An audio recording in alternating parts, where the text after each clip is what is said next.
Russian and British communists stood up for the legacy of the Bolshevik Revolution yesterday ahead of its centenary on Tuesday. Communist Party of Britain General Secretary Robert Griffiths defended the achievements of Soviet power on the BBC's daily politics show via video link from St. Petersburg. Presenter Jo Coburn asked Mr. Griffiths whether the Russian Revolution, which she described as a violent coup followed by repression, should be celebrated.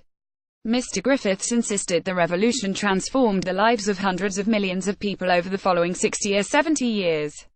It provided education and health services for entire populations that hadn't previously received them, he pointed out. It gave them low-cost housing, public transport, it gave them science, it gave them great advances in just about every field of life. The communist leader was cut off before he could argue any more in favor of the worker state. Mr. Griffiths was attending the international meeting of communist and workers' parties in the birthplace of the revolution, called Leningrad in the Soviet era and site of a heroic defense against the invading Nazi hordes in the Second World War, when it resisted besieging German troops for 872 days in the longest and most lethal siege in history. Representatives from 103 parties were present at the conference. Meanwhile, the Communist Party of the Russian Federation KPRF, hosts of the event, accused the Kremlin of a deliberate campaign to distract the masses from the centenary. Russia Today reported the KPRF had released the report 100 years later, Non-Forgotten Revolution.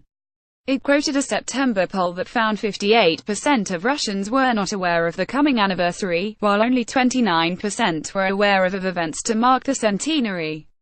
KPRF Central Committee Secretary Sergei Obakov told the Kommersant Daily they are silencing this issue so that ordinary people don't have to choose sides. The report claimed President Vladimir Putin's government had waged proxy campaigns to distract from the momentous historical event.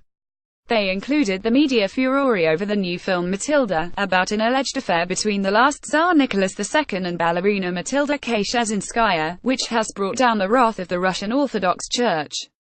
The report said media articles about the film outnumbered those on the revolution's centenary by 10 to 1.